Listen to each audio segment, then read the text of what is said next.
അനുമോൾ ഷാനവാസിനോട് ചോദിക്കുന്നുണ്ട്, ഷാനവാസൊക്കെ എന്തോ എടുത്തേ? അപ്പോൾ ഷാനവാസ് പറയുന്നുണ്ട്, നീ വെറുതെ കുടുംബകലഹം ഉണ്ടാക്കല്ലേ. അല്ല ഷാനവാസൊക്കെ എന്തോ എടുത്തേ?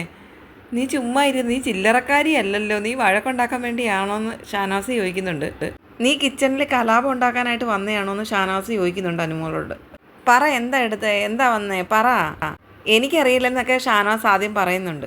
അതെന്താണെന്നറിയോ ഞാൻ ചോദിക്കുന്നേ, എന്നെ പറഞ്ഞ അതുകൊണ്ടാണ് അനുമോള് പറയുന്നുണ്ട്. അനുമോള് ലക്ഷ്മിയോട് ചോദിക്കുന്നുണ്ട്, ലക്ഷ്മിക്ക് എന്താ വന്നത്? അപ്പം ലക്ഷ്മി പറയുന്നുണ്ട്, ഇവിടെ നടക്കുന്ന കാര്യങ്ങൾ പുറത്ത് പറയുന്നത് ആരാണെന്ന്.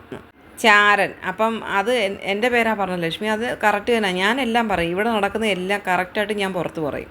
എനിക്ക് വിഷമമൊന്നുമില്ല, കറക്റ്റാണ് ലക്ഷ്മി പറഞ്ഞത്, എൻ്റെ പേര് തന്നെ പറയണം. കാരണം എന്താണെന്നറിയോ, ഞാൻ എല്ലാ കാര്യവും പുറത്ത് പറയും. അത് എനിക്കും തോന്നിയിട്ടുണ്ട് നീയാണെന്ന് ഷാനവാസ് പറയുന്നുണ്ട്. ഞാൻ തീർച്ചയായിട്ടും പറയും, ഇനി നടക്കാൻ പോകുന്ന കാര്യം അതാണ്, ഇവിടെ നടക്കുന്ന എല്ലാ കാര്യവും ഞാൻ പുറത്ത് പറയും. ലക്ഷ്മി സോറി കേട്ടോ, നിന്നെ ഞാൻ തെറ്റിദ്ധരിച്ചു എന്ന് അനുമോള് പറയുന്നുണ്ട്. നീ പറഞ്ഞത് കറക്റ്റായിട്ട് സത്യമായിട്ടുള്ള കാര്യമാണെന്ന് അനുമോള് പറയുന്നുണ്ട്. നീ തെറ്റിദ്ധരിച്ചാലും എനിക്കൊന്നുമില്ലെന്ന് ലക്ഷ്മി പറയുന്നുണ്ട്. ടാസ്ക് കഴിഞ്ഞപ്പോൾ ഷാനവാസൊക്കെ എന്തോ സോറി പറയുന്നുണ്ട്. എനിക്കൊന്നുമില്ല, അത് പറഞ്ഞു, കുഴപ്പമില്ല. പിന്നീട് ഓർത്തപ്പോഴാണ് എനിക്ക് മനസ്സിലായത്, ഞാൻ എന്തായാലും ഇവിടെ നടക്കുന്ന എല്ലാ കാര്യവും പുറത്ത് പറയും. നീ പറഞ്ഞത് വളരെ കറക്റ്റാണ്. മോർണിംഗ് ടാസ്ക് കുറച്ച് മുന്നെയാണ് നടന്നത്. അപ്പം അനുമോള് സത്യസന്ധമായിട്ട് പറയുന്നുണ്ട്, ഇവിടെ നടക്കുന്ന സകല കാര്യവും ഞാൻ പുറത്ത് പറയും, എൻ്റെ പേര് പറഞ്ഞാൽ എനിക്ക് ഒരു വിഷമവും ഇല്ലെന്ന് ലക്ഷ്മിയോടാണ് പറയുന്നത്.